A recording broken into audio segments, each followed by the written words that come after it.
बहुत हुई महंगाई की मार। हाँ। बाय बाय मोदी सरकार, अब की बार मोदी सरकार बाय बाय मोदी सरकार। आज मैं आपसे बात कर रहा हूँ, ये मुझे संविधान ने अधिकार दिया, संविधान ने अधिकार दिया, और जब संविधान ही नहीं रहेगा तो क्या बचेगा? मोदी जी तो खुद संविधान की बात करते हैं, बाबा साहब की बात करते हैं। कौन? मोदी जी। मोदी तो ये भी करता है, किसानों की आय दुगनी कर दूंगा।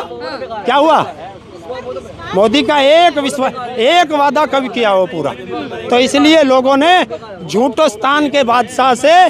नमस्कार, आप देख रहे थे जनता लाइव, मैं हूं आपसे रवीना। आज दूसरे फेज की वोटिंग का दिन भी आ गया है और आज पूरे देश में 88 सीटों पर मतदान होना है, जिसमें से यूपी की 8 सीटें हैं। और आपको बता दें, ये 8 सीटें इसलिए अहम हैं क्योंकि पिछले चुनाव में इसमें से 7 सीटें बीजेपी के खाते में गई थी। तो इस बार इन सीटों पर इंडिया गठबंधन की पूरी नज़र रहेगी, किस तरीके से जीता जा सकता है और लोगों के मन में घर बनाया जा सकता है। हरेंद्र ताऊ हमारे साथ हैं, लगातार मुद्दों को उठाते रहते हैं और आज भी अभी वोट डालकर आ रहे हैं और साइकिल से गए हैं, साइकिल से आ रहे हैं। वोट डाल दिया ताऊ, चुनाव निशान भी दिखा दिया। साइकिल से क्यों जा रहे हैं आप? साइकिल लेके क्यों घूम रहे हैं? देखिए, इन्होंने कहा था जब पेट्रोल डीजल महंगा हुआ था, तो मोदी सरकार ने कहा था कि क्यों चलते हो तुम मोटरसाइकिल से, क्यों चलते हो तुम कार से, साइकिल से चलो। तो अब उत्तर प्रदेश की जनता ने साइकिल से चलना शुरू कर दिया। मतलब मोदी जी की बात इनको मिर्ची लग गई। अच्छा, अगर हम साइकिल से भी चले तो इनको मिर्ची लग गई। अब इनको मिर्ची लगे तो मैं क्या करूं? मतलब लेकिन बात तो मान रहे हैं मोदी जी की। अरे साइकिल का हैंडल हाथ में और चलती है साइकिल मोदी की बारात में। अच्छा, तो मतलब साइकिल से ये दर्शाना चाह रहे हैं कि किसको वोट देकर आ रहे हैं? माहौल किसका लग रहा है? वोट देकर आए हैं? अरे दर्शा के नहीं आ रहा, खुल्लम खुल्ला कह के आ रहा हूँ। इंडिया गठबंधन को वोट दिए और गाजियाबाद में डोली शर्मा है उसको वोट दिए। खुल के कहता हूँ, मैं किसी से डरता हूँ? सीधा बता रहे हैं। स्टार प्रचारक हूँ समाजवादी पार्टी का, कोई ऐसे थोड़ा ही है। चोरी नहीं करता, डाका नहीं डालता, वोट का अधिकार है, वोट दे के आया हूँ। स्टार प्रचारक हैं और अच्छे से आप देख रहे हैं किस तरीके से जनता से वादा है। तख्त बदल जाएगा, ताज बदल जाएगा और अप्रैल मई जून 4 जून को मोदी का राज बदल जाएगा। कहाँ तख्त बदल रहे हैं? वो लोग 400 पार बोल रहे हैं। कौन भाग गया मुँह से? 400 पार कोई कह नहीं सकता। कह नहीं सकता। तुम तो पत्रकार हो, कहाँ से लाएंगे 400 पार? बीजेपी तो दावे ठोक रही है। नारा तो गायब हो गया। अच्छा, गायब हो गया। अब तो मंगलसूत्र आ गया और आज से मंगलसूत्र भी गायब हो जाएगा, क्योंकि 102 पे पहले चुनाव हुआ, 89 पे यो है और पहले चरण में डालते ही मोदी बिल आ गया और दूसरे चरण में पागल हो जाएगा। मंगलसूत्र भी तो मुद्दा बनेगा, उन्होंने जो बयान दिया है वो भी तो मुद्दा बनेगा जनता कैसे बने? जनता के बीच तो मुद्दा है। बताओ कि 750 किसानों की शहादत हुई, उन माताओं बहनों का मंगलसूत्र किसने छीना?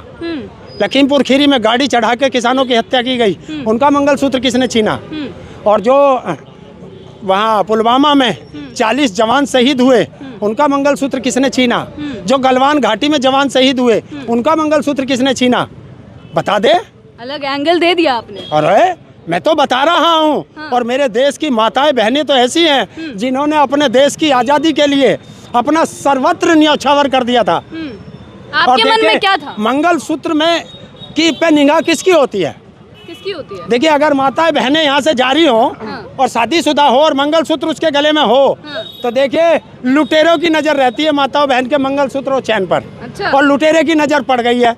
इसलिए मैं कहता हूँ कि 4 तारीख को सरकार बदल दो, वरना लुटेरे की नज़र पड़ गई है आपके मंगलसूत्र पे। और पता नहीं मेरे देश के कितने मंगलसूत्र। आप बताओ ना, कोरोना काल में जो हमारी माताएं बहनाएं के मंगलसूत्र छिने, वो किसकी गलती से छिने? बताओ।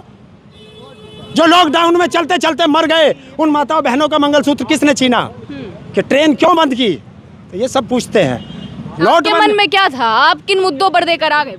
देखिए, मैं लोकतंत्र बचाने के लिए, संविधान बचाने के लिए, किसानों की MSP पे गारंटी के कानून के लिए, युवाओं के रोजगार के लिए, महिलाओं के सम्मान के लिए, कर्मचारियों की पेंशन के लिए और छोटे व्यापारी की GST के लिए मेरे दिमाग में था, और उसके लिए मैं बदलाव के लिए वोट डाल के आया हूँ, कांग्रेस को वोट डाल के आया हूँ। अब तो लोग बोल रहे हैं कि जयंत चौधरी बीजेपी में चले गए, उससे बहुत बड़ा असर पड़ेगा पश्चिमी यूपी पर। दोनों हार रहा है। दोनों हार रहा है। उनकी वजह से वोट बैंक नहीं जाएगा उधर। देखिए, पहले भैंस बिकती थी तो लवारा साथ जाता था। अब भैंस बिकती है, लवारा नहीं जाता। नेता इधर से उधर जाते हैं, जनता नहीं जाती, वोटर नहीं जाता। वोटर वहीं रहेगा। वोटर वहीं रहेगा। देखिए, मैं कैसे चला जाऊंगा? क्या मैं 750 किसानों की शहादत को मैं भूल जाऊंगा? क्या मैं गलवान घाटी में अपने जवानों की शहादत को भूल जाऊंगा? क्या मैं लखीमपुर खीरी घटना को मैं भूल जाऊंगा? क्या मेरे युवाओं पर रोज़ लठ बजता है उसको भूल जाऊंगा? माताओं बहनों की शहादत होती है, उनकी इज्जत लुटती है, उसे भूल जाऊंगा? क्या मैं अंकिता भंडारी उत्तराखंड को भूल जाऊंगा? क्या मैं हाथरस की बेटी को भूल जाऊंगा? लेकिन आप राम मंदिर 370 वो तो भूल रहे हैं ना? कौन? आप क्या राम मंदिर? क्या राम मंदिर क्या? अरे राम मंदिर की सुन ले। 4 दिन पहले मेरठ में हाँ। वो फर्जी राम किसको बोल रहे हैं? अरे ड्रामेबाज में, ड्रामे में कौन होते हैं? बहरूपिये तो होते हैं, रोज रूप बदलने वाले बहरूपिये होते हैं। वो राम सीता लक्ष्मण का रूप धारण करके आए हैं, और वहाँ कम से कम 1000 लोगों की जेब कटी और मोबाइल कटे, 1000 लोगों की। तो ये राम राज है? ये तो लुटेरों का राज है।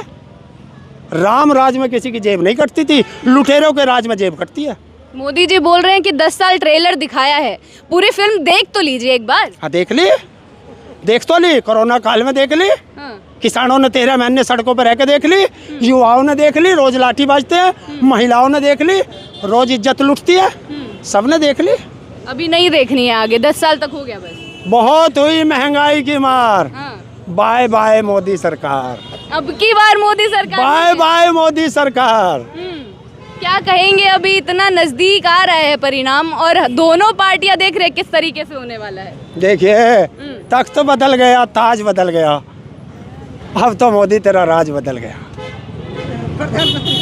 वोटिंग बूथ पर क्या माहौल है? आपने अपने मन का बता दिया, लोगों के मन में क्या चल रहा है? लोगों के मन में क्या चल रहा है? लोगों के मन में बदलाव है। हाँ। देखिए, अगर जहाँ मैं खड़ा हूँ, आज मैं आपसे बात कर रहा हूँ, ये मुझे संविधान ने अधिकार दिया, संविधान ने अधिकार दिया, और जब संविधान ही नहीं रहेगा तो क्या बचेगा? मोदी जी तो खुद संविधान की बात करते हैं, बाबा साहब की बात करते हैं। कौन? मोदी जी। मोदी तो ये भी करता है, किसानों की आय दुगनी कर दूंगा। क्या हुआ? मोदी का एक वादा कभी किया वो पूरा। तो इसलिए लोगों ने झूठोस्तान के बादशाह से अपना विश्वास खत्म कर दिया। उनको बादशाह बोल रहे हैं, वो राहुल गांधी को शहजादे बताते हैं। देखिए, अब कहेगा, जुबान फिसलेगी। जब इंसान पागल हो जाता है तो उसको ऐसा ही दिखता है। शहजादे महलों में रहते हैं, सड़कों पे कौन रहता है? सड़कों पे रहने वाला शहजादा नहीं हो सकता, महलों में रहने वाला बादशाह हो सकता है।